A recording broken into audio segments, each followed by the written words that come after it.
Distinguidas autoridades y docentes, alumnos de Ciencia de la Comunicación de UCT y las universidades asistentes, funcionarios de Minera Poderosa, decana del Colegio de Periodistas La Libertad e integrante del Colegiado de Periodistas, tengan muy buenas tardes.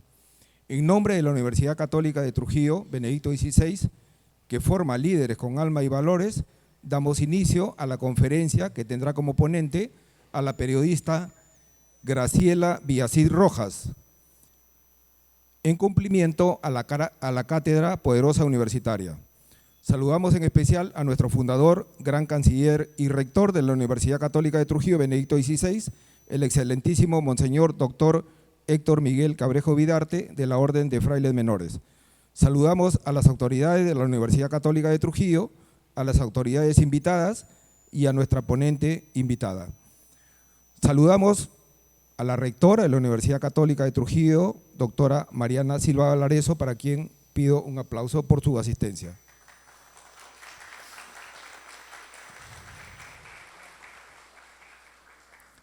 También está presente el decano de la Universidad Católica de Trujillo de la Facultad de Humanidades, doctor Héctor Velázquez Cueva.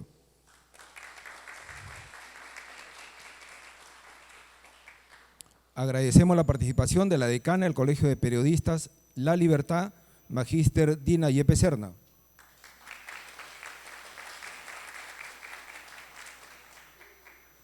También al jefe de imagen de Minera Poderosa, magíster Ismael López Alguiar.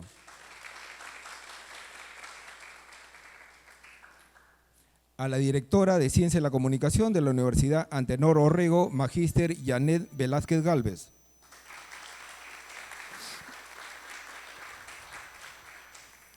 Somos una familia católica y una comunidad de fe. Para dar inicio a esta importante actividad académica, tenemos la participación de la hermana Adelia Danus, quien estará a cargo de la oración inicial y la reflexión a la luz de la palabra. Adelante, madre.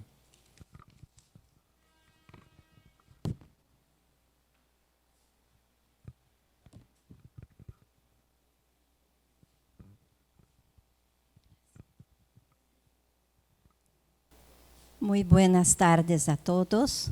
Con alegría los saludamos y empezamos este encuentro en el nombre del Padre, del Hijo y del Espíritu Santo.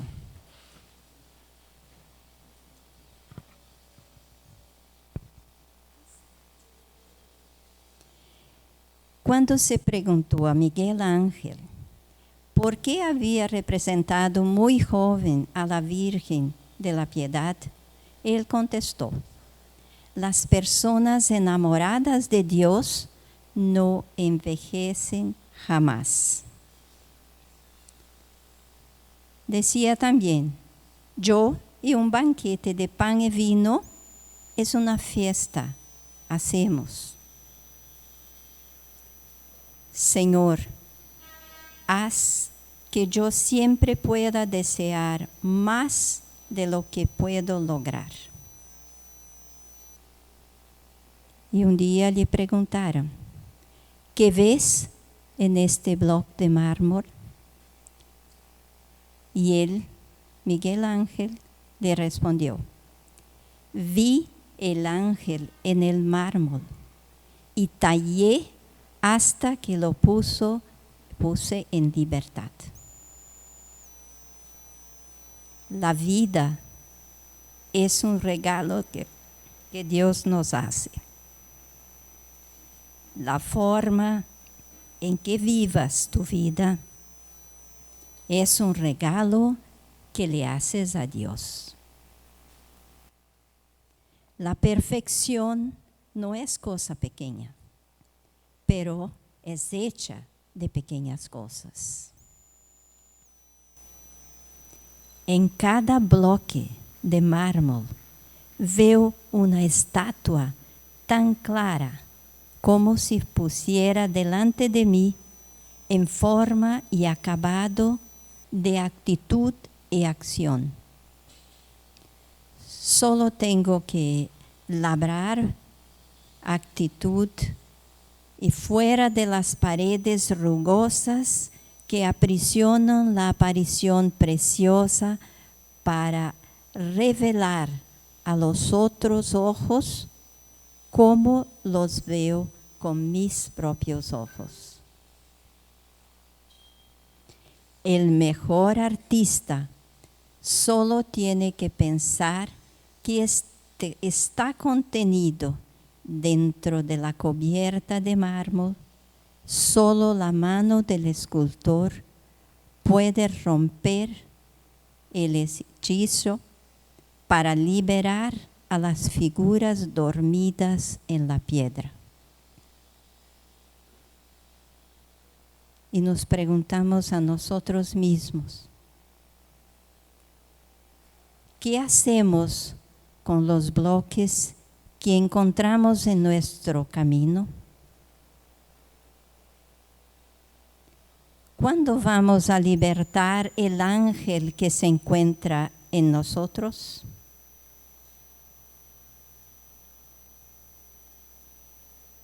Tal vez tú eres el ángel que tiene que salir de este bloque.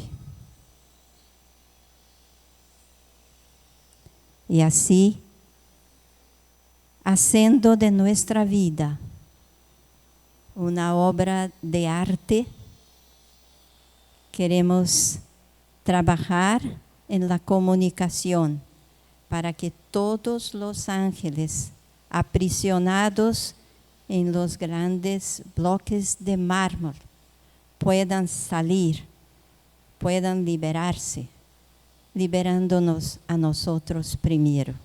Y esto lo pedimos en el nombre del Padre, del Hijo y del Espíritu Santo.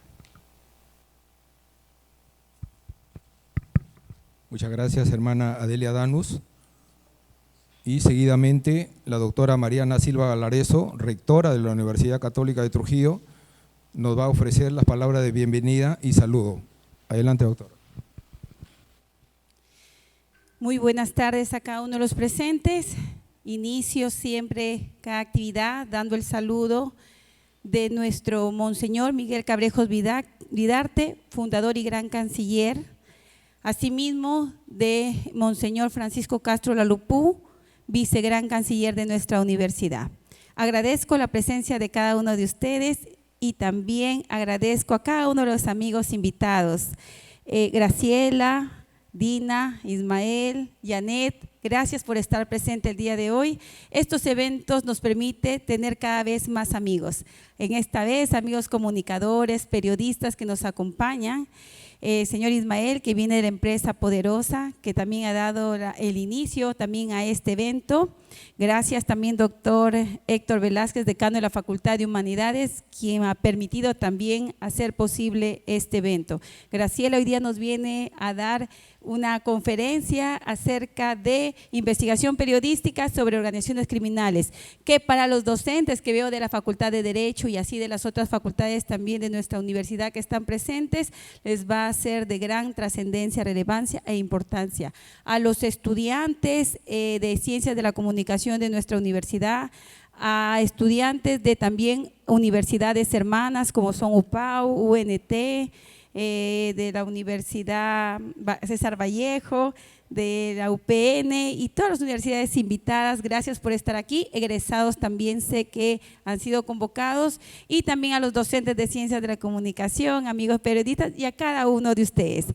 Este saludo es de bienvenida, pero sobre todo para decirles que como Universidad Católica nos sentimos contentos siempre de recibir amigos que vienen de fuera, y siempre estamos con esos brazos abiertos extendiendo a cada uno de ustedes el momento que quieran venir.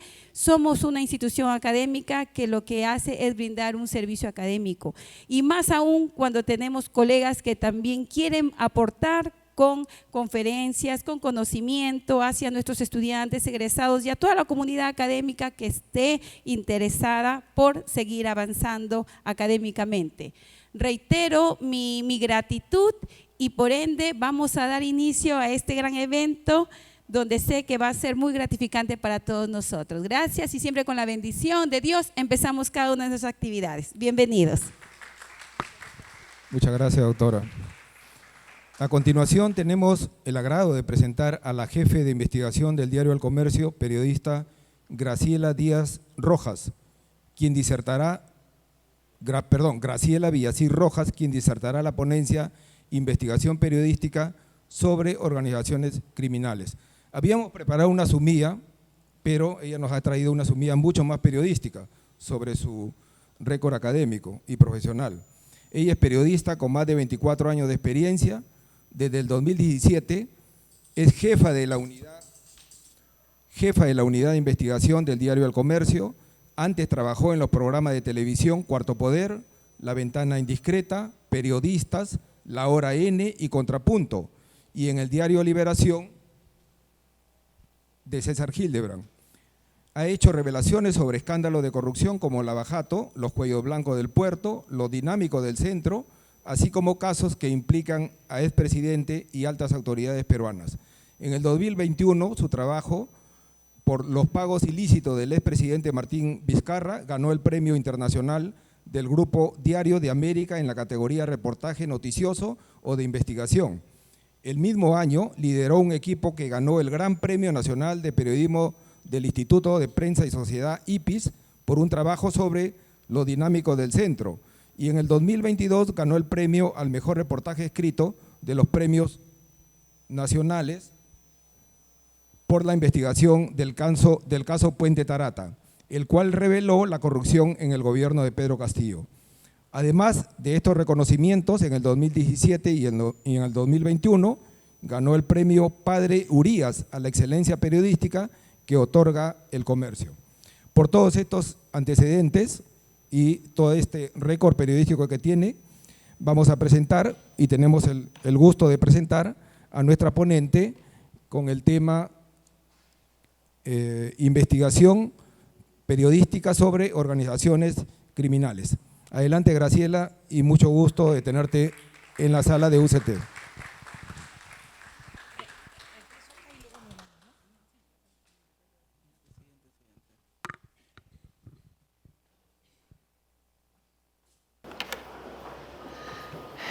Hola a todos, buenas tardes. Voy a empezar acá, pero me voy a mover, así que a mí me gusta que todo sea dinámico y que no sea una cosa densa, aburrida, y yo creo que el periodismo no lo es. Entonces, primero agradecerles a la Universidad Católica, a la Minera Poderosa y a todos aquellos que hicieron posible que esté acá y que ustedes nos acompañen hoy día, ¿no? Bueno, primero quiero hacer una breve reseña del trabajo que hemos hecho en El Comercio, porque en los últimos tiempos, a raíz de las redes sociales, los periodistas en general somos víctimas de ataques de ambos lados, ¿no? El país está polarizado, no solamente en época electoral, sino todo el tiempo. Somos a veces de derecha, a veces somos de izquierda, somos caviares, en realidad ya ni sé qué somos, pero yo creo que mejor que las palabras hablan los hechos, y quiero mostrarles algunas portadas de lo que hemos hecho en la unidad de investigación que creo que grafican mejor nuestro trabajo y que muestran incluso que también hemos sacado notas contra los de Graña y Montero, que son uno de los accionistas del diario El Comercio.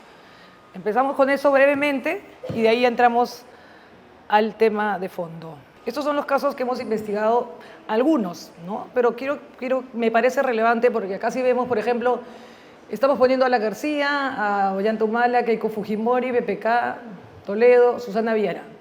O sea, no nos hemos olvidado de ninguno y lo recuerdo porque creo que es importante en esta coyuntura.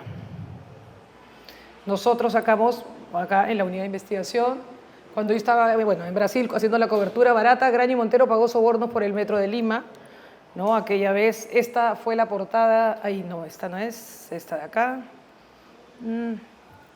Odebrecht afirma que financió campaña de Keiko Fujimori. Esto lo que causó fue que la señora Fujimori saliera a los medios a decir que nos iba a demandar por $1 millón porque decía que Odebrecht no la financió su campaña. Bueno, después se supo que sí, no toda la campaña, pero sí con $500 000 $.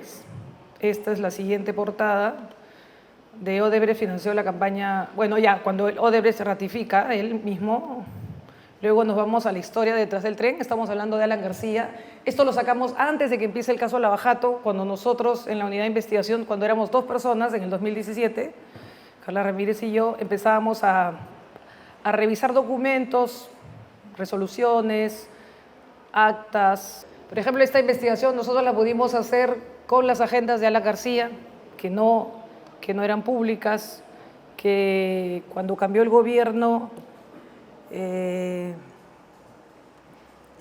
se pudo obtener, revisamos cantidad durante los 5 años, esto fue Toledo. Estoy haciéndoles un breve, ¿no? Como una breve explicación de cómo el comercio, a diferencia de lo que dicen a veces las redes sociales, equivocadamente los fake news, sí cubrió Toledo el facilitador, porque Toledo fue el que empezó la carretera esta que unía la interoceánica, que en realidad no terminó siendo una obra para nada beneficiosa para el Perú, y sí para él.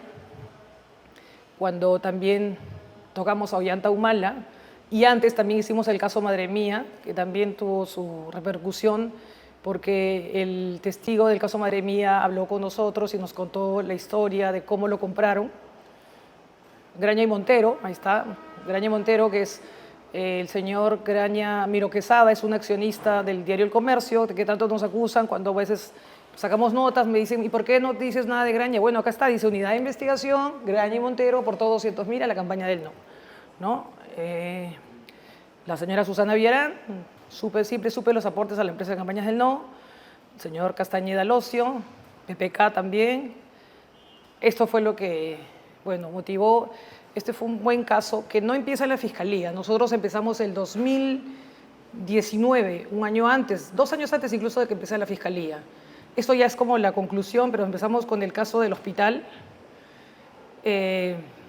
Bueno, estos son Pedro Castillo, acá estamos hablando Castillo también, Cerrón y también los dinámicos del centro. Acá, bueno, el clan Ramírez, y acá ya estamos con el señor Otárola, la fiscal Benavides.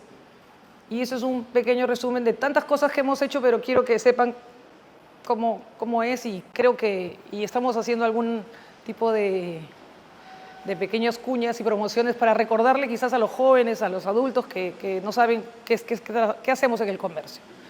Bueno, el tema que me trae hoy acá es el siguiente, ¿no? Es cómo nosotros investigamos en realidad, cómo desde nuestra posición de periodistas, porque todos hemos empezado desde abajo, desde practicantes, cómo tomamos el periodismo, cómo hacemos periodismo de investigación. En este caso, de acuerdo a la coyuntura, o investigamos al crimen organizado. Ustedes, siendo de Trujillo, hace años vienen sufriendo mucho sobre lo que es la delincuencia común, y no solamente la delincuencia común, ya está escalado a niveles altos, y también en Lima y en todo el país. Pero lo que ha ocurrido en los últimos meses, en Patás, por ejemplo, con la muerte de 9 trabajadores, y hace muy pocos días en Ecuador, ha levantado las antenas de todos nosotros y de nuestros hermanos ecuatorianos. Entonces, yo un poco quiero comentarles cómo vemos nosotros este caso y cómo los tratamos, cómo vemos el tratamiento de una noticia desde nuestra perspectiva, ¿no? Y cómo de alguna manera estamos llegando a lo que estamos viviendo, ¿no? Entonces, en el año 2009, durante el gobierno de Rafael Correa, él aplica una política de fronteras abiertas. Es decir, él permite que ingresen a Ecuador ciudadanos de todos los países del mundo sin ningún requisito.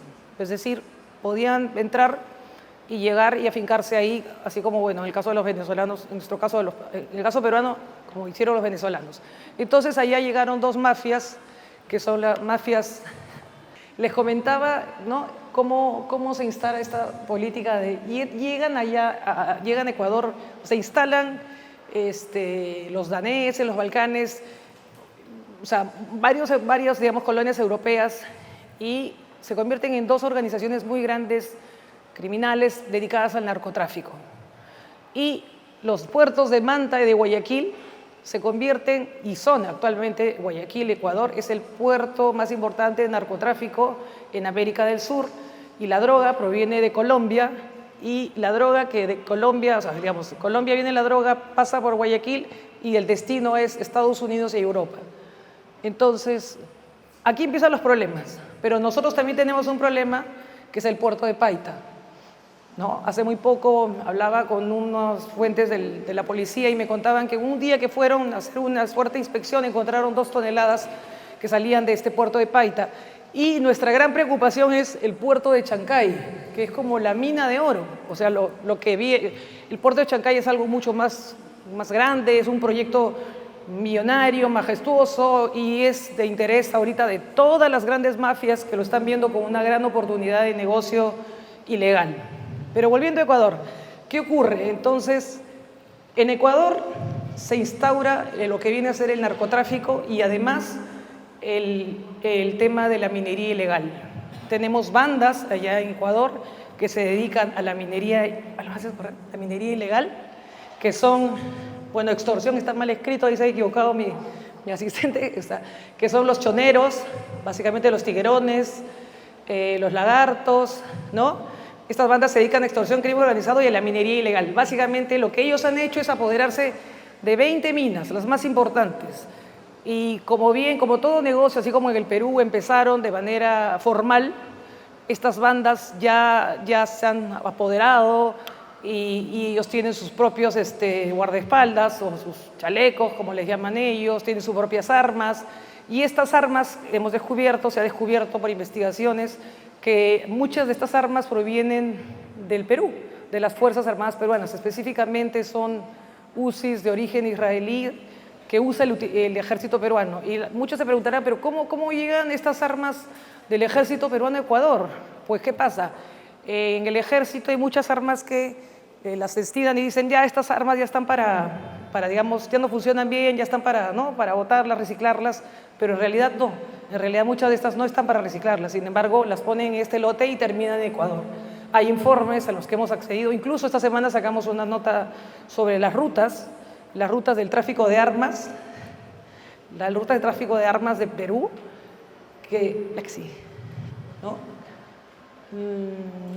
dejémoslo ahí. La ruta del tráfico de armas. Entonces, existe la preocupación porque nosotros nos vamos a asemejar a lo que está ocurriendo en Ecuador. Ya en el Perú tenemos lo que ocurre aquí en Trujillo, es muy preocupante. Tenemos bandas importantes como los pulpos, tenemos la jauría, bueno, ustedes mejor que nadie conocen, los 80 y otras tantas, incluso los pulpos ya importamos, ¿no? Importamos delincuencia, crimen organizado, porque los pulpos ya están en Chile. Y en Chile he visto más o menos unos 10 reportajes de la prensa chilena donde muestran cómo la ferocidad de los pulpos, cómo lanzan dinamita, cómo queman, extorsionan y prácticamente se han apoderado de una parte principal y neurálgica de Santiago de Chile, que es a 4 cuadras de Palacio, ¿no? O sea, y así como hablamos acá, nos asustamos mucho del Tren de Aragua, pues allá en Chile están asustados de los pulpos y los pulpos nacen aquí, en el norte. Entonces, existe una preocupación real. Quizás lo que ha ocurrido en Ecuador es un campanazo más que un llamado de atención para que nosotros reaccionemos y no esperemos que ocurra acá, porque no olvidemos que acá en el Perú hay narcotráfico. Y lo que, de acuerdo hablando con nuestras fuentes y trabajos que estamos realizando trabajos, ya ahorita mismo estamos trabajando, si bien es cierto el Perú es un lugar donde se acopian los insumos de la droga, o sea, es decir, se recoge, los grandes cárteles, así como las grandes empresas, han decidido que acá se van a sentar para desde aquí empezar desde cero, ¿no? Como las grandes transnacionales. O sea, ya no es que van a recogerlo y llevarlo y comercializarlo los carteles de Colombia y los de México, que son los que se pelean finalmente, sino que en el Perú van a sentarse también ellos. Y eso en verdad sería una desgracia para todos nosotros. Y aquí es donde viene nuestro trabajo como periodistas. Nosotros, ¿qué hacemos los periodistas de investigación? ¿Qué es lo que decimos? ¿Qué está pasando con nuestra sociedad? ¿Qué está pasando con nuestro país? ¿Qué tenemos que hacer nosotros? ¿Qué tiene que hacer cada uno de ustedes desde su posición? Bueno, lo primero es, ¿por qué ocurre este delito? De hecho, algo está fallando, ¿no? Hay muchos policías que cumplen su trabajo. Hay muchos fiscales que no lo hacen. Hay muchos jueces que tampoco. Hace poco hemos visto que una sala de la corte de acá de Trujillo liberó a un buen grupo de la banda de los pulpos, a pesar de todas las evidencias, de los audios, de los registros, de las pruebas de extorsión, los liberaron de polvo y paja y los dejaron en libertad. Entonces, el gran problema es el sistema de justicia, el sistema policial, porque hay corrupción. Por ejemplo, también hablando con las fuentes policiales, nos contaron que este año han sacado de aquí, no solamente de Trujillo, sino de Tumbes, Piura, La Libertad, Tumbes, Piura, Lambayeque, La Libertad, han movido a los policías que tenían más o menos 10 años aquí en estas zonas. O sea, 10 años, ¿por qué? Porque además de su sueldo, ganaban un extra, ¿no? Los cupos, las coimas, y también han dado de baja bastantes policías que no están haciendo bien su trabajo y que han hecho más bien todo lo contrario, ayudar al crimen organizado y que este se fortalezca y que crezca y que estemos en esta situación en la que vivimos. Entonces, volviendo un poco a la parte metodológica o la que nosotros venimos haciendo es, vemos que hay un problema, pero tenemos que ir al origen del problema. El origen del problema es, hay presos en las cárceles, estos salen, estos son reincidentes, salen libres, o sea, coges... Me hablaban, por ejemplo, que el 1 de diciembre cogieron a un delincuente aquí con 1 kilo de droga y ya está libre, ya lo sacaron. A pesar de que lo cogieron infragante, la fiscal dijo, no le dio la preventiva, es decir, le da la prisión esta, que es la preliminar, que son unos días, y en vez de darle la preventiva, se abstuvo y ya está fuera. Y como ha habido muchos casos. Entonces, ahí empieza el origen del problema, ¿no? Los delincuentes que salen, que son residentes, que comienzan a salir, que el sistema de justicia falla, y es una cadena, esto está concatenado, tanto policía, fiscalía, poder judicial. Y nosotros, ¿cuál es la labor que nos corresponde? Por ejemplo, desde cero, coger un caso. A ver, por ejemplo, el de John el Pulpo, ¿no? El John el Pulpo, el que está, el cabecilla del pulpo, bueno, el cabecilla de los pulpos, el hijo, el joven, el que se hizo pasar por muerto, pero que estaba de parranda, y cuyo padre está en Chayapalca. Pero según la información que tenemos, hay ciertas dudas de que no tienen el registro. Hace una semana están preocupados. Sospechosamente, cuando le pregunté a un oficial de alto rango, me dijo, un ratito, tengo una reunión, y pum, cuando le pregunté cuál era su paradero, la madre de este señor también tiene que ser cambiada de penal, no lo han cambiado, el tío está preso, es toda una familia de delincuentes que en realidad aquí ya han llegado al tema del secuestro, ¿no? Ustedes han sido testigos, les digo a ustedes, quizás, o de repente no, pero aquí ha habido secuestros, y los secuestros tienen una condena de 30 años, y no es poca cosa. Secuestros en donde han recibido la recompensa, y a pesar de haber recibido la recompensa, los han matado, ¿no? Se ha visto cómo han cortado las orejas. Entonces estamos volviendo al Perú de hace muchas décadas atrás, o viendo un espejo de Colombia, que fue pues la Colombia de Pablo Escobar, de don Emilio, ¿cómo es? Pablo Emilio Escobar Gaviria, y lo que está pasando en Ecuador. Lo de Ecuador no es una casualidad, no es una cosa suelta, es narcotráfico mezclado con minería ilegal. Y aquí en el Perú lo que estamos viviendo es minería ilegal. La minería ilegal que trae trata de personas, porque también el Tren de Aragua ha estado acá. Si bien no está su apogeo como en Lima, el Tren de Aragua también aprovecha pues las partes mineras, también los puertos, los socavones, para buscar también la explotación sexual, también las minas, las bandas, por ejemplo, aprovechan de las minas. O sea, los que más se perjudican en este tipo de negocios o este tipo de actividades, mejor dicho, son los delincuentes. Me refiero, por ejemplo, a ver, tenemos una mina o varias minas en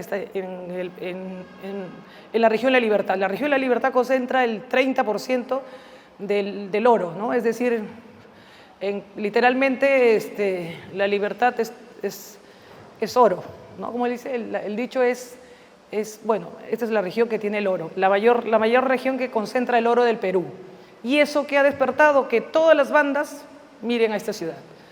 Pero ¿qué pasa? Porque ahora no solamente estas bandas han crecido, tienen armas, tienen explosivos, tienen gente, tienen delincuentes, tienen mafias, organizaciones, tienen además sus propios parqueros, que son sus propios, parqueros le dicen a los propios mineros ilegales, ¿no? O sea, sus propios mineros que... Es más, verdad, perdóname, tengo un video por ahí. Estos son los primeros cabecillas, ¿no? Este es el papá John Smith Cruz Arce. Él está en Chayapalca hace 17 años, parece que va a salir ya en los próximos días. Este es su hermano, él está libre, él va a salir, puede seguir avanzando. Él es el actual, Johnson Smith, Johnson Pulpín. Él está libre, él es el cabecilla de la banda, es joven. Él, bueno, a los 17 años él asesina, él tiene una sentencia de cadena perpetua, nunca fue detenido efectivamente, pero según Reniec se declaró como una persona que había fallecido y es el que está manejando los secuestros. Bueno, estas son parte de su... las víctimas. Estas son las personas que, a pesar de haber pagado, porque estas personas, sus familiares, pagaron creo que 120.000 en alguno de los casos, sí, ellos... Este señor muere porque también tenía diabetes y mueren, ¿no? Estas dos personas víctimas de esta banda. Estos son los otros que fueron secuestrados por la banda de los pulpos y que, bueno, lograron salir en libertad porque pagaron un montón de dinero, ¿no? Estos son los cabecillas también. Esta es toda la organización. Si vemos, es una organización compleja donde cada uno tiene una actividad. No estamos hablando de una banda pequeña, es una banda real, es una banda quizás una de las más grandes del Perú. De verdad, de una de las más grandes y que trasciende nuestras fronteras. Y como les decía, exportamos crimen organizado porque Pacolo es el cabecilla de los pulpos en Chile. Y en Chile, pues, prácticamente Pacolo es el que, digamos, el líder de esta parte del sur de Chile y Johnson Cruz es de la parte norte. Se han dividido y entre ellos también hay disputas. Bueno, son parte de lo que... Eso es Santiago de Chile, ¿no? Cómo ellos atacan, cómo ellos actúan. Bueno, La Jauría. La Jauría es otra banda criminal. El cabecilla King Kong murió, ¿no? Pero también sigue disputándose. Ay, perdónenme. Ya. Se sigue disputando también digamos, de alguna manera con los pulpos, la supremacía. La Jauría también son estas personas que están acá, que también están dedicados al tráfico de armas, extorsión y la nueva generación. Ok. Bueno, esto es el colmo, ¿no? El asesinato que hubo hace poco por un ajuste de cuentas en el mall, en el Plaza en Trujillo. O sea, ya no respetan ni siquiera los lugares públicos y súper transitados. El cobro de cupos. Ya, bueno, y esto es lo que les estaba comentando. Las organizaciones criminales que operan en Patras Trujillo y el apoderamiento de las labores mineras, ¿no?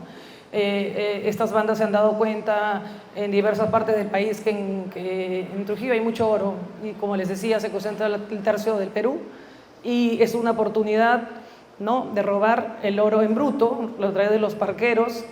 Pero ¿qué pasa? Ellos ya son como dos organizaciones, ¿no? O sea, los formales que pagan sus impuestos, que tienen sus trabajadores, que tienen que contratar mucho más agentes de seguridad, y los informales que no pagan ningún tipo de impuestos, que se coluden con el crimen organizado, que usan armas, que extorsionan.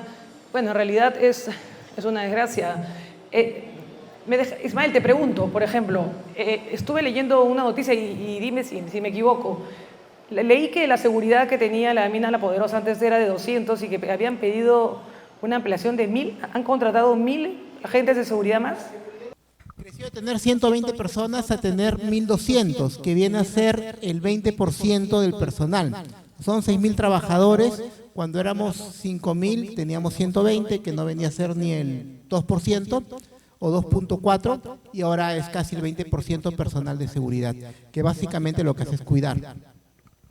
O sea, de 120 agentes de seguridad tienen ahora 1.200 personas. Increíble. O sea, ahora se están preocupando más en la seguridad que en sí la producción. Bueno, de hecho tienen que tener más producción, pero ¿cuántos recursos se destinan en eso? ¿Y cuántos de ustedes también deben estar asustados? Han muerto 9 trabajadores y antes también, ¿no? Eso es lo que ocurre en el Perú.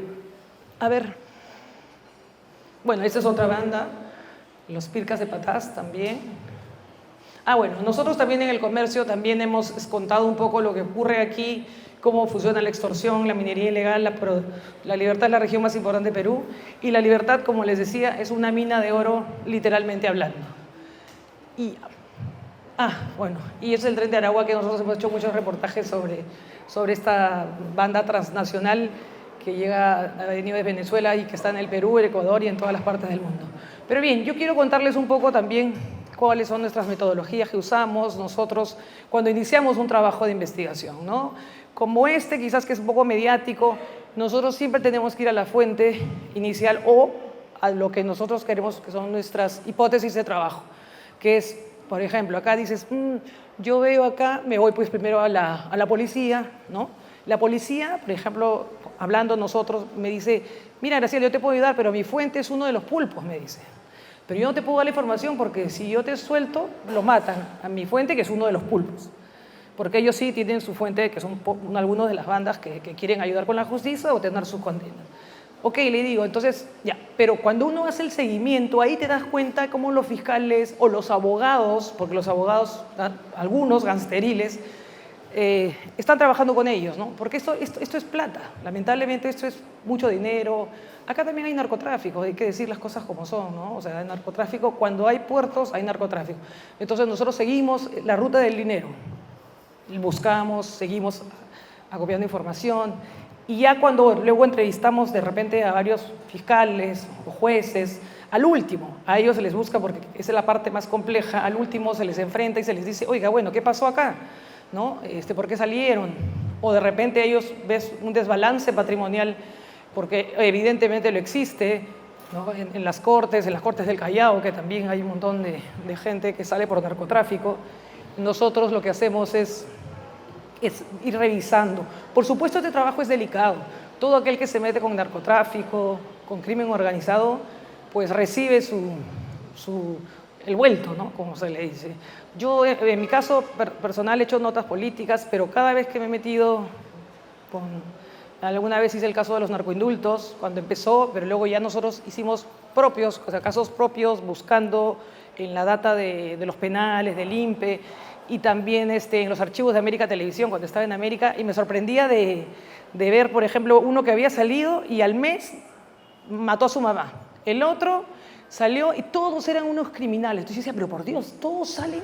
O sea, no me costaba creer. Entonces yo entrevisté alguna vez a alias Brasil, se llamaba Carlos Butrón dos Santos, que era un brasileño que purgó prisión 10 años en el Perú, y él terminó siendo una suerte de el delegado de deportes del penal de Lurigancho, que apoyaba a la Comisión de Gracias Presidenciales del segundo gobierno aprista. ¿Se acuerdan del señor Facundo Chinguel? Bueno, si no se acuerdan, este señor era el que se supone que evaluaba, a ver, a ustedes, imaginemos hipotéticamente que eran los que estaban en el penal y me venían con su file y yo veía su buena conducta, y este señor preso me decía, él es bueno, él es malo, él es bueno. Entonces, pero al último venían los narcos, pues los narcos de las bandas de Europa, israelíes, nigerianos, ¿no? De todos, y en esos se infiltraban y estos señores terminaban saliendo y pagaban $50,000, $70,000. Y bueno, y descubrimos ese super caso. Por ese caso que me costó 1000 problemas, porque hasta Alan García salió a decirnos nuestra vida, nos hizo una bronca a muerte. Me acuerdo que estaba en cuarto poder y me agarró el micro así. Bueno, el hombre es gigante, yo dejé nomás que lo agarrara. Bueno, este señor que nos declaró libre y abiertamente en el reportaje de Cuarto Poder, luego salió meses después, sospechosamente, declarando a un compañero aprista, diciendo que yo le había pagado $500 para cambiar su versión, para que yo los acuse a los apristas de haber, digamos, conmutado, liberado narcos. Yo lo entrevisté en Brasil, en la ciudad de Manaus. O sea, el pasaje en ese tiempo en América para mi camarógrafo, para mí, salió $2,200 porque era un día para otro. Los viáticos $700 y yo me fui hasta Brasil a pagarle $500. Y el negocio era millonario, entonces era un poco... Pero vino pues la campaña mediática que es brutal, ¿no? También me he metido con casos de militares, tráfico de armas, que es muy fuerte. Y alguna vez, cuando mi hija tiene 19, mi hija, cuando tenía 1 año, me dijeron, vamos a secuestrar a tu hijo. Entonces yo le dije, bueno, no tengo. Pero no tengo, pues, o sea, tenía hija, pero nunca hice la aclaración, ¿no? Entonces, por supuesto, me hice la buena, pero bien que estaba asustada, ¿no? Y también he tenido, por ejemplo, la oportunidad de ir al Brain, no como los periodistas que suelen ir con los policías para ver cuando revientan estas narcopistas. Me fui con mi camarógrafo y con un regidor de San Martín de Pangoa, que es un distrito que queda en Junín y que colinda con el Brain, o sea, con el río, digamos, está en el corazón del Brain, y bueno, yo me hice pasar como una asistente social. No estaba con mi chaleco anaranjado. Cuando vi que estaba en una zona de agricultores, o sea, de gente que era la que cosechaba, la que sembraba y cosechaba la coca, pues yo saqué mi micrófono, ¿no? El cuarto poder y comenzaban a hablarme normal, pues yo también paseándome por las hojas de coca, yo ahí feliz. Pero de ahí ya lo guardé y terminé ya luego en otra zona, porque son por zonas, pero esta gente, por ejemplo, ponía en sacos sus hojas de coca y la ponían, y venía una segunda fase de la producción, personas con camionetas, y se los compraban, como decir, en ese tiempo, no sé si eran 100 soles, me parece. Y luego me fui a este segundo pueblo, y ahí habían camionetas, todo. Luego terminé en Turuntuán, y nunca me olvido, porque había una avioneta quemándose ahí, y me senté con el juez de paz, y el juez nos recibía, yo con el regidor, que era Shaninka, y yo, pues, la asistente con mi chaleco fosforescente y mi camarógrafo, ahí en ese lugar, no tiene nada de malo decir, bueno, pero era todo bien así, bien chinchando, ¿no? Entonces, como que llamaba la atención porque el pueblo era muy pequeño. Y entonces, hablando con el alcalde, no era alcalde, era el juez, porque era una localidad muy pequeña. Entonces me meto a un restaurante y un televisor enorme, una refrigeradora Bosch, o sea, no había nada en ese pueblo, pero habían cosas maravillosas. Le pedí prestado el baño al juez y no saben lo que era. Detrás del baño había motos, habían todo. Y bueno, de pronto el juez nos dice, un favor, ¿y creen que ustedes nos pueden ayudar con querosene, con maquinarias y todo? Yo decía, Dios mío, ¿por qué no traje unos lentes que graben? Porque claro, si sacaban mi cámara, nos destazaban ahí, ¿no? Y luego caminamos y veíamos cómo que cargaban, pisaban la coca. Y eran ayacuchanos que estaban en la ceja de selva, es decir, en la parte de San Martín, de Junín, pero más tirando a la selva. Entonces yo no podía creer todo lo que veía en mis ojos. Yo estaba maravillada, ¿no? O sea, y luego con el botero le decía, oye, llévame, pues no veo acá ninguna narcoavioneta, se vende de arriba, pero no se vende abajo. Y entonces ya de tanto estar con nosotros tantos días ahí, nos hace así como con la lengua así como, ahí, ya, 2 minutos y nos lanzamos y impresionante, vimos ahí todos los insumos, todo lo que hacían, corrimos y me dijo, 2 minutos y se lanza, ya se estaba yendo el señor, nos estaba abandonando y nos lanzamos, ya. Bueno, grabamos eso. Luego también pudimos grabar otra parte del proceso y grabamos las avionetas que entran de Bolivia a recoger la droga al Perú y que no aterrizan, o sea, bueno, mejor dicho, no paran. Entran, están prendidas, les meten la droga y salen en cantidades. En Bolivia se hicieron se abrieron escuelas para hacer pilotaje. Y me acuerdo de esa experiencia porque terminamos viviendo en la selva, así, el hotel, me acuerdo, le digo, señora, ¿cuánto está el hotel? 5 soles. Le digo, 5 soles, señora, ¿su baño? ¿Para qué quieres baño? Me decía, si tienes el río. Ya le digo, señora, el cuarto está abierto para compartir. Le digo, no, yo no quiero compartir. Entonces mi camarógrafo consiguió un candado y me dije, ciérrame bien y al día siguiente me abres. Puse una toalla, me cayó un animal, no había luz, nada. Una cosa de locos, pero el resultado fue muy bueno. El resultado, bueno, perdón, y un detalle, antes de salir, cuando ya estábamos saliendo, entre comillas, nos alumbraban toda la oscuridad por el río, ¿no? El río N. Y entonces el botero, no sé en qué dialecto les hablaría, pero seguíamos corriendo, avanzando. Estaba la marina, y la marina un poco que nos avisó como que tengamos cuidado al salir. La verdad es que ya queríamos salir, eran 14 días y ya no podíamos estar. Todos sabían que estábamos ahí y ya teníamos que salir. Y cuando salíamos, vimos como unas 9 así o 10 linternitas que seguían todas a la vez. Entonces el botero le hablaba, le decía no sé qué cosa, y comenzaron a dispararnos. Y yo lo único que hice fue atinar y buscar mis memorias. Las memorias de todo lo que habíamos grabado. Me las guardé y le dije, ya. Entonces, cuando ya llegamos, y yo mira, en ese momento lo único que dices es, pucha, ¿narco o terrorista? Yo decía, que sean terroristas. Me decía, ¿por qué? Me dice mi camarógrafo, porque el narco nos va a matar en una. El terrorista, aunque sea, le decimos algo, pues no sé, ¿qué le diremos? ¿Qué le vamos a decir? Me dice, no sé, pero le podemos decir que diga lo que sea y que lo vamos a pasar a Lima.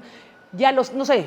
Entonces, cuando estábamos ya llegando, y estaban con sus rifles, pero felizmente eran ronderos, pero ronderos que estaban alcoholizados y ronderos ladrones, porque ellos nos amarraron el bote así a la mala. Yo todavía voy y me acerco y le digo, ¿cómo está, señor? ¿Qué tal? Mucho gusto. Entonces y agarraron todas nuestras mochilas, maletas, las abrían, sacaban cosas. O sea, esa no era una actitud de un rondero, eran delincuentes, ¿no?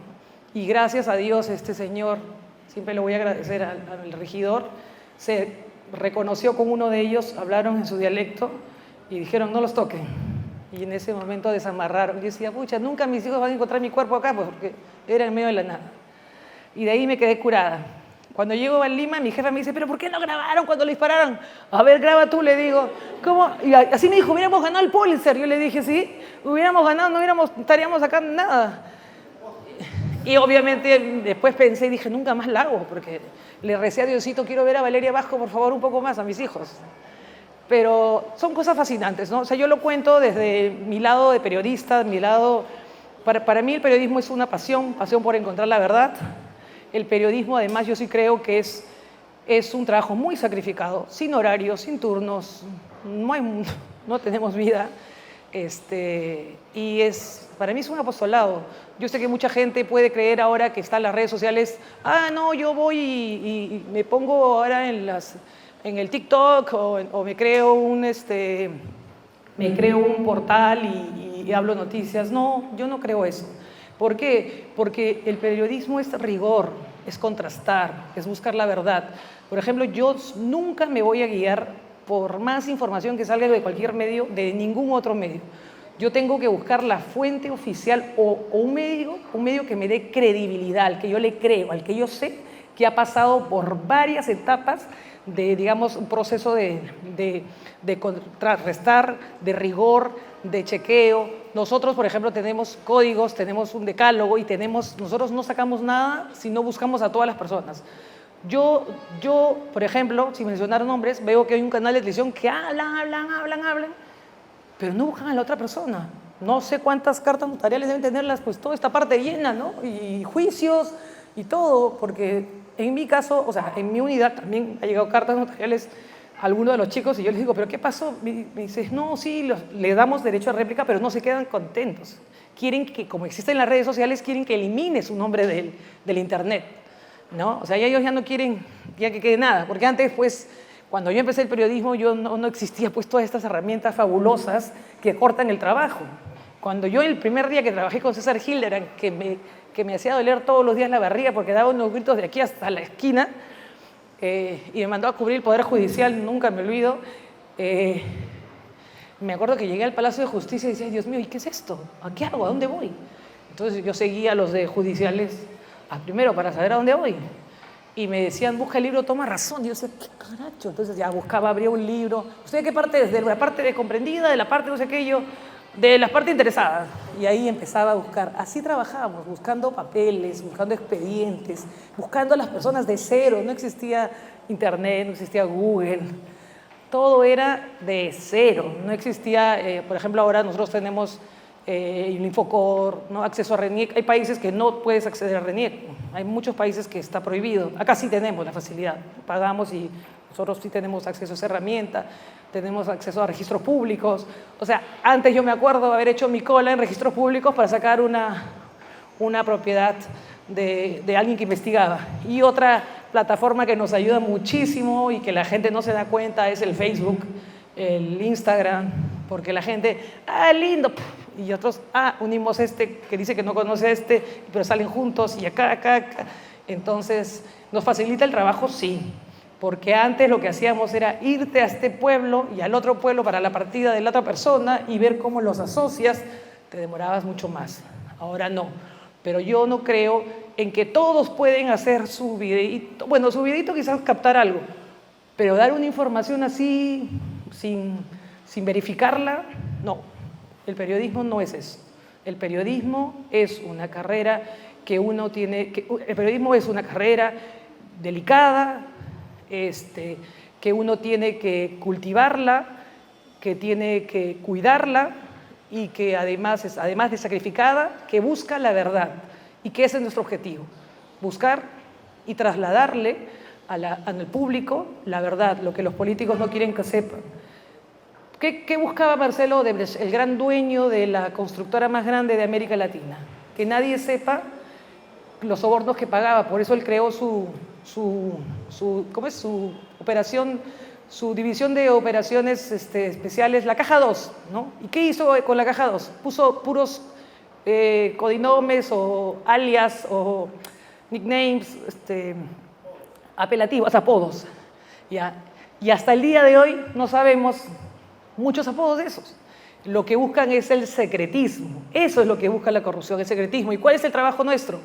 Descubrir eso. Y en esa tarea estamos. Las preguntas que quieran, esto es para conversar, no es solamente para que yo hable.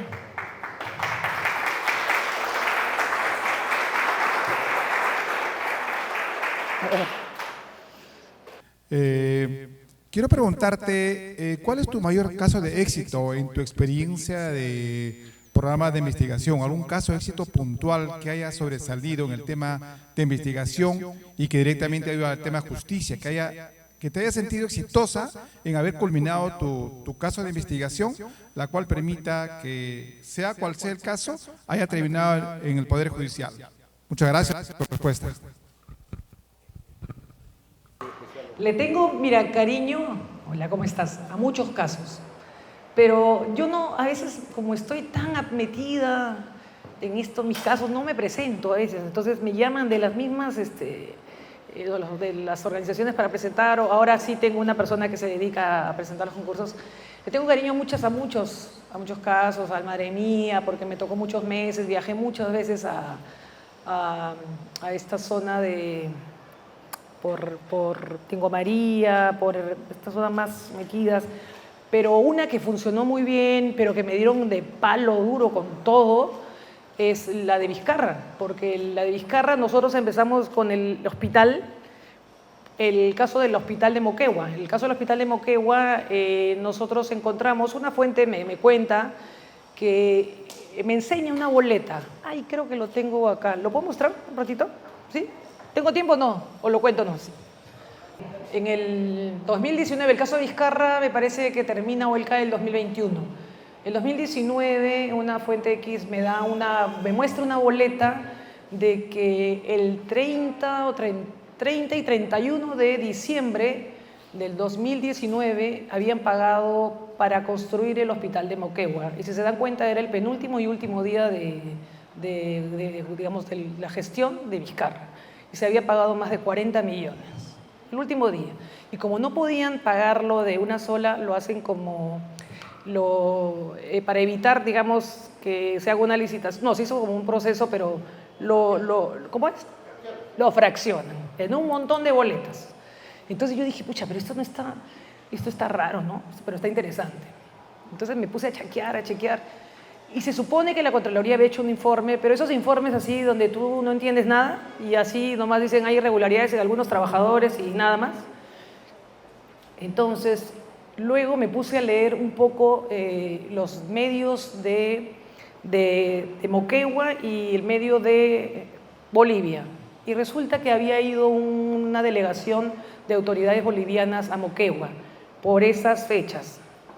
Entonces, busqué a la Contraloría, me dio una entrevista, pero no me convenció. Viajé a Moquegua y ahí en Moquegua se comienza a construir la historia, antes de que pase con Vizcarra lo que pasó.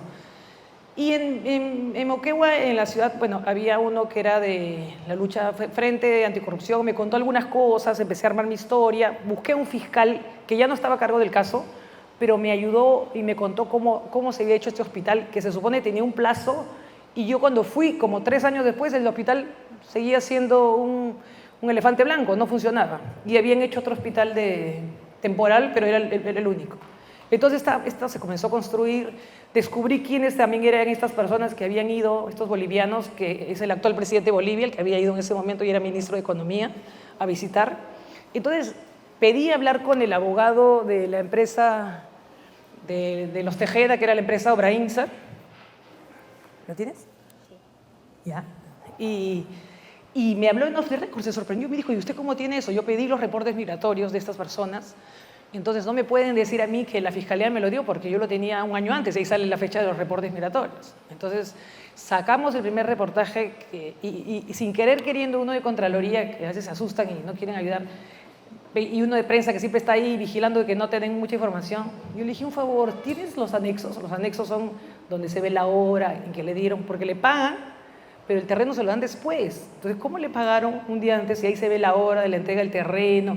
Excelente. Entonces, estaba todo tan bien hecho que dije, bingo, esta es la nota, ¿no? Entonces, ¿cómo le pagaron? Ahí estaba Edmer Trujillo, que fue su ministro de Vizcarra de Transportes. Y todo estaba mal, le pagaron primero a la empresa. El que fue el ministro Hernández también era la supervisora. El ministro Hernández, me refiero al ministro de Vizcarra. Todo estaba mal hecho. Todo estaba ahí y dormido y nadie sabía. ¿Qué hicimos? Construir. Yo me demoré, por supuesto, porque tenía que hacer otras notas. Como ahorita tengo una nota que voy construyéndola, porque sé que me va a demandar tiempo, pero voy con la actualidad, pero hay algo ahí. Esa historia a mí me apasionó, pero yo sabía que tenía que llegar a Obrainsa Tejeda. Entonces un día lo busco al fiscal Germán Juárez, y me acuerdo y le digo, ahí está, ¿puedes avanzarla? Esta me hizo ganar un premio y le tengo cariño porque esta es la avioneta, esta lo consigo en un medio que no es el Comercio, por supuesto. No me acuerdo si era peruano o boliviano, creo que era de Moquegua, me parece que el medio, y también boliviano. Este es el presidente actual de Bolivia, Arce. Eran ministros, todos ministros, pero ¿qué hacían ahí? Lo interesante es que la avioneta, yo conseguí digamos, ¿quién pagó la avioneta? Y la pagó Obrainsa. ¿Qué hacía la empresa Obrainsa, que había ganado para construir las lomas de Hilo, el proyecto de irrigación de allá, pagándole el flete a estos señores? Nada tenía que ver. Entonces, ya estábamos empezando. Ahí se inició una investigación, ¿no? Con indicios. Ahí está, claro. Este es el comprobante de pago. Miren, 31 de diciembre del 2014, cuando terminó su gestión. ¿Cuánto pagan? Ay, acá sale, no veo nada acá. Pero bueno, es una parte. Acá 31 millones, parece.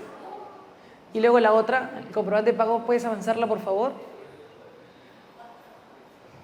No, ya esas son las otras notas que ya luego, ya eso fue cuando ya lo logré unir todo, cuando declaran ya la fiscalía el testigo. Pero yo les llevo a la fiscalía y les doy, miren, esto les falta. Entonces se cierra con el testimonio del testigo, que yo lo busqué, que era este señor Tejeda, por años, y él sabía que yo tenía información, pero no se animaba porque era el gobierno de Vizcarra, y eran socios, amigos, Uñimugre. Yo cuando hice ese reportaje, mira, cuando sale el octubre del 2020, ¿no? Yo lo había sacado en diciembre del 2019, empezamos, octubre del 2020, sigue la avioneta alquilada por Obrainsa, el aspirante, por recuerdo el hospital, puedes ver, el pago del millón, hay los documentos, ya comenzamos a conseguir documentos, ya la nota ya se da armando, pero esto demoró más de un año. Por supuesto, la gente de izquierda, la señora Rosa María Palacios y un montón de gente que amaba a Vizcarra. Vizcarra era ese presidente que en ese momento contaba con el 54% de aprobación. Y meterme con este presidente, y se me vino el mundo entero, ¿no? Entonces me llamaban golpista, de todo. Y yo en mi casa llegaba tranquila, le digo a mis hijos, me dice, mamá, ¿no vamos a Tumbes? Sí, vamos a Tumbes. O sea, porque era justo la pandemia, ya había empezado un poco, entonces no les contaba nada. Seguimos. Y me siento bien, no, ahí, sí está bien. UNOPS, por ejemplo, a la Fiscalía nunca le dio su testimonio, a mí sí. Me respondió, UNOPS es como decir el que convocó el proceso de licitación, cuando las instituciones o los organismos o las municipalidades quieren saltarse los procesos de fiscalización del Estado, ¿no? Los órganos de contratación buscan a entidades internacionales como UNOPS que te ponen sus propios requisitos y te cobran un porcentaje. Entonces, nunca la Fiscalía podía acceder a esto. Nosotros sí, a través de UNOPS, y nos dio toda la respuesta. Y ayudamos también a la Fiscalía. Seguimos. Más los pagos ilícitos, o el hospital, que tanto estábamos. Habló el señor, finalmente habló. Parecía que nadie iba a hablar, pero todos comenzaron a hablar. Y bueno, ¿esto qué pasó? A los días, de verdad, uno trabaja sin cálculo político, a los días lo vacaron al presidente. Pero yo hice mi trabajo porque yo lo tenía así como hace un año. Entonces yo me acuerdo que algunos me dijeron, oye, pero ¿por qué no? O sea, no en mi trabajo, no en mi, donde yo trabajaba, estaban asustados también, claro, se cayó el presidente, ¿no? Pero algunos periodistas, amigos que le tenían, cariño a ese señor, me decían, pero ¿por qué no pensaste? Le digo, ¿qué no pienso en ellos? Yo siempre estoy en la vereda de enfrente, yo no soy amiga del poder de turno, no tengo ningún interés, ¿no? Entonces, si hay más, no me acuerdo ya. Bueno, su amigo del alma, su pata de Vizcarra, que era el ministro, lo negó y él le entregó todas las pruebas ya completas. Vizcarra ya se inició el control de acusación y hay más cosas de Vizcarra y sigue, mira, y acá hay unos WhatsApps interesantes, que por ejemplo, ese es el fiscal muy amable, un caballero, este era un gerente del proyecto de Pasto Grande que me dejó entrar, impresionante, pero un hombre correcto, porque me ayudó, o sea, gente que me ayudó sin ningún interés, cuando todavía esto empezó, en realidad empezó en el 2019, esas entrevistas son del 2019, esto de acá, los mensajes de WhatsApp que él entregó, y acá termino con esto. Ellos hablaban, y por aquí hay una más, avánzala por favor. No, retrocédela, ya la vi. No, una más, la última. La última, me has preguntado algo y me haces emocionar, ¿ves? Y no, la última. Bueno, acá hablan de todo, se coordinan, la plata, o sea, acá Vizcarra no puede negar lo innegable. Vizcarra es un hombre que estafó a todo el mundo, que no es un hombre honesto para nada, es un hombre que tiene muchos intereses, es un hombre que está en actos de corrupción y hay muchas cosas más que van a salir pronto, nuevas, que no se conocen. Ya, no está. Bueno, en uno de esos chats me pone, Graciela Villasís te va a hacer una entrevista. Sí, no te preocupes, pero ya la mandé, ya le dije cualquier cosa. O sea, bueno, esas son una de las cosas que me gusta. ¿Por qué? Porque yo siento que la trabajé mucho. Tuve que hacer una nota explicativa porque me acusaron los de la izquierda de golpista, me sacaron la mugre, todo. Y ahora me dicen los de la derecha que soy caviar porque me metí con la señora fiscal de la Nación. Entonces yo ya no sé si soy de aquí, si soy de allá, si soy del medio, en realidad no soy de ningún lado. Yo creo que soy del lado del periodista que ama su profesión y que la honra cada día con su trabajo, ¿no?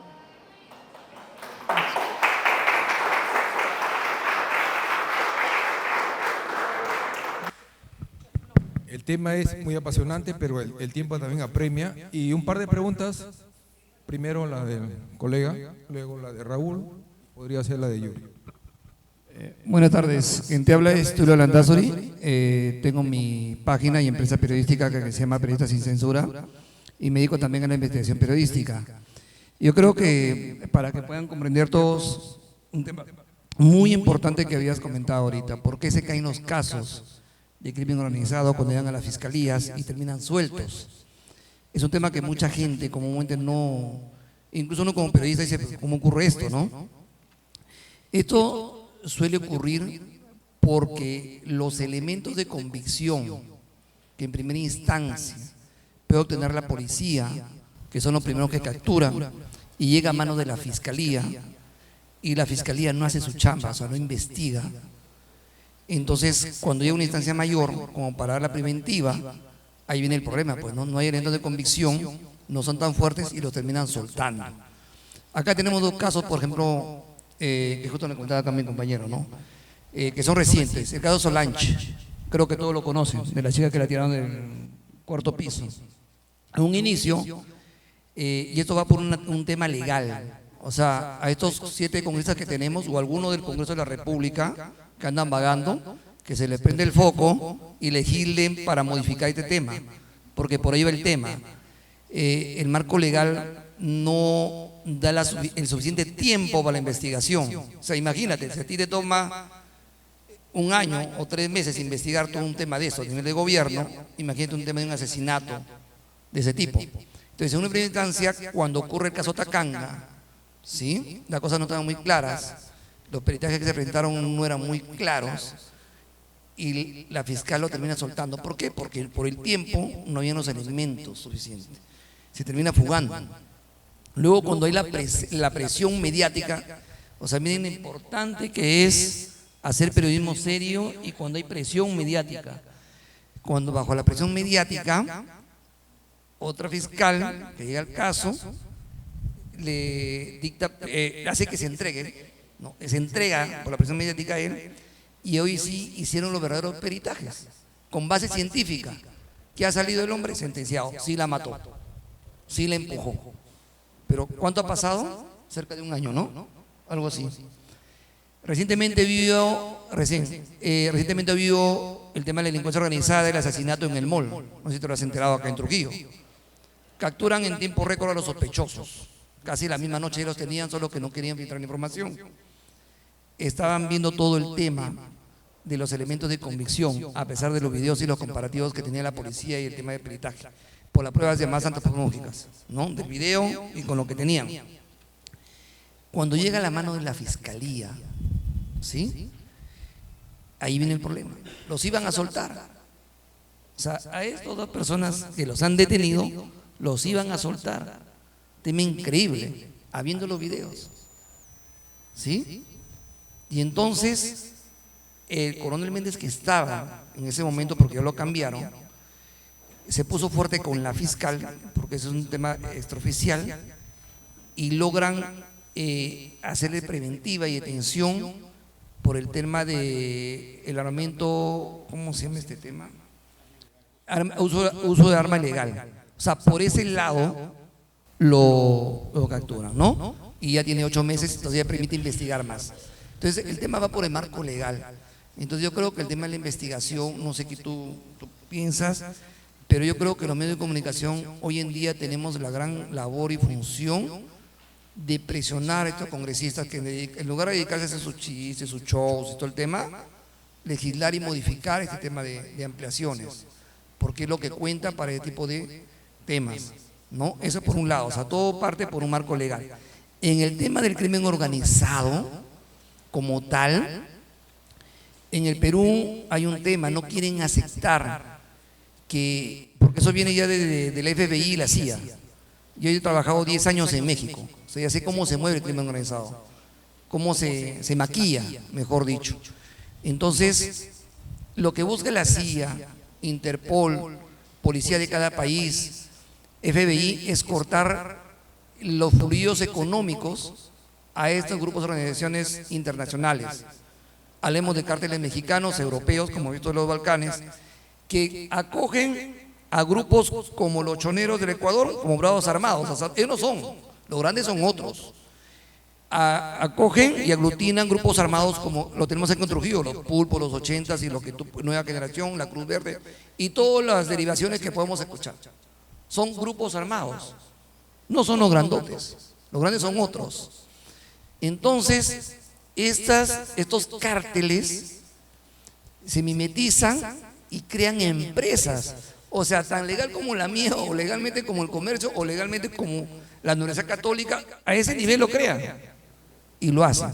Entonces yo creo que por ahí debe estar en tema de investigación en la situación, y yo quisiera que des un comentario respecto a esto que estoy comentando.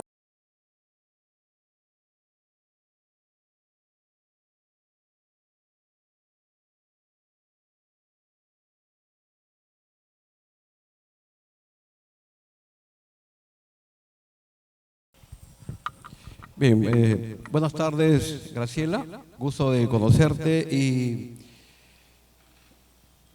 la verdad que con tu exposición de esta tarde amerita una felicitación, porque nos has demostrado varias cosas. Nos has refrescado la memoria de cómo vivimos en nuestra región La Libertad y cómo vivimos en nuestro Perú. Y también nos has demostrado la labor periodística, cómo es que el profesional del periodismo tiene que estar bien documentada. Pero mi pregunta va más allá. ¿Cómo se siente Graciela y todos los periodistas que están acá, que nos acompañan esta tarde, y los futuros periodistas? Bueno, yo soy estudiante de Ciencia de la Comunicación, es mi tercera carrera, por supuesto. ¿Cómo se siente Graciela cuando arriesga su vida incursionando en organizaciones terroristas, organizaciones criminales, y no hay resultado? Lo decía mi amigo Tulio, la Fiscalía nos saca la lengua. ¿Cómo se siente el periodista cuando difunde una información de la naturaleza de la corrupción donde la Contraloría General de la República todos los años nos dice, por si acaso este año son 29.000 millones de soles lo que la corrupción se ha levantado. Es decir, casi 8.000 millones de dólares, que es lo que se desaparece, y eso perjudica a la población. ¿Cómo se siente el periodista cuando investiga que hay legisladores, congresistas, padres de la patria, como se les llame, pero que al final de cuentas son personajes comunes y corrientes que le quitan el sueldo o parte del sueldo a su personal y nos siguen sacando la lengua? Entonces, ahí iba mi pregunta, mi estimada Graciela, de cómo se siente el periodista, arriesgar su vida y al final de cuentas no hay resultados porque nosotros queremos ver investigación y también sanción. Muchas gracias.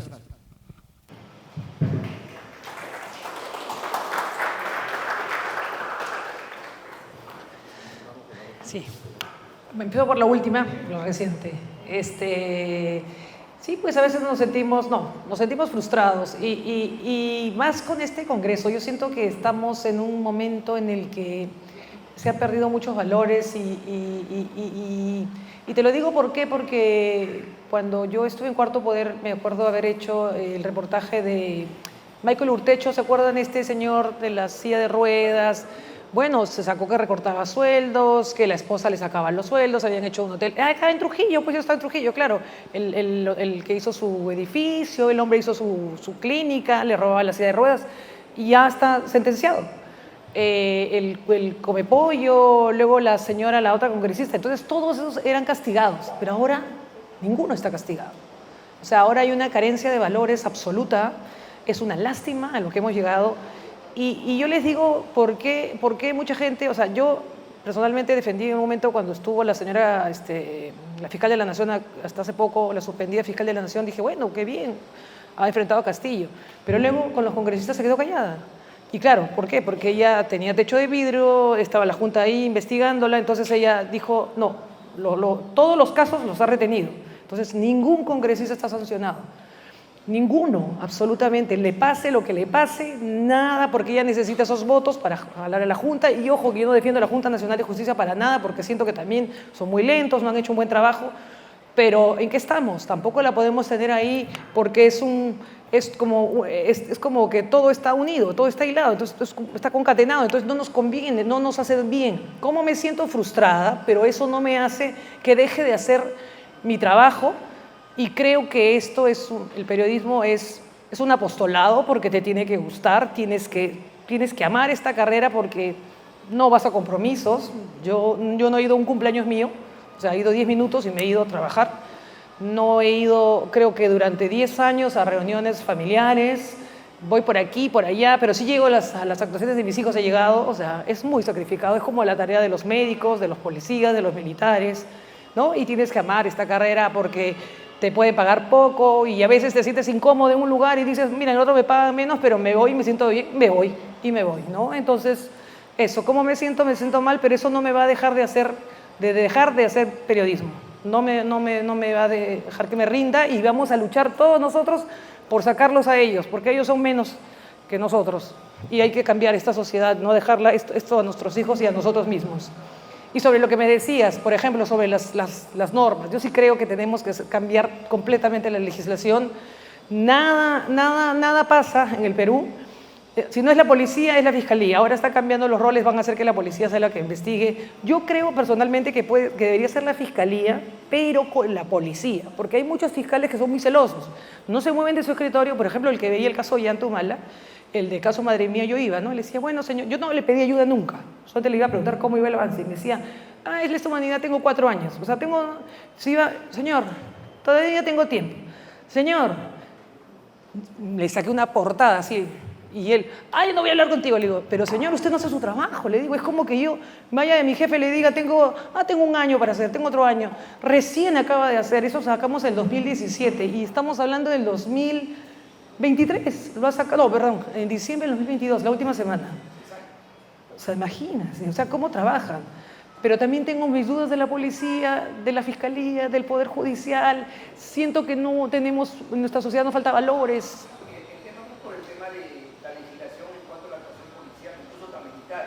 Claro, militares también, me refiero a todos, Fuerzas Armadas.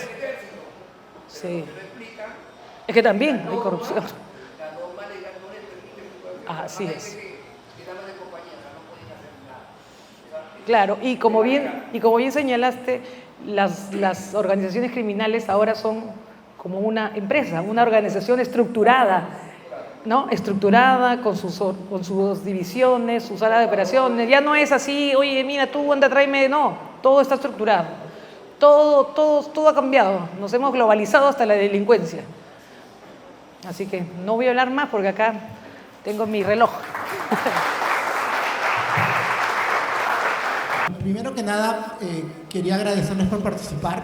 El objetivo de la Cátedra Poderosa Universitaria es unir a las universidades de Trujillo, las facultades de comunicación, que son acá 5, UCT, UPN, UCB, UPAO y la UNT, para ir construyendo ciudadanía, es decir, planteando temas que son importantes para la libertad, que nos afectan, y como nos ha demostrado Graciela en su exposición, lo que pasa en Ecuador está vinculado con lo que pasa acá en Perú. Lo que ha pasado hace unos años nos está dejando las consecuencias de lo que no hemos combatido, la corrupción y la delincuencia. Y si seguimos así, nuestro espejo es Ecuador.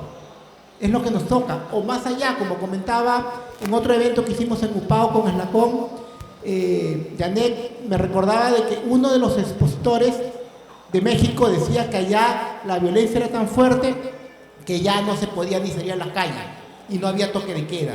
Entonces, si nosotros dejamos que la criminalidad nos gobierne, lo que nos espera es que vamos a renunciar a ser ciudadanos y vamos a pasar a ser esclavos y estar encerrados en nuestras propias casas, enrejados en nuestros barrios, sin poder vivir nuestra ciudadanía, que es poder vivir libremente. Y esa es la idea, ¿no? Mañana vamos a tener otra cátedra, pero eso es con periodistas en la Cámara de Comercio, que lo organizamos con el Colegio de Ingenieros, perdón, con el Colegio de Periodistas y con la Cámara de Comercio.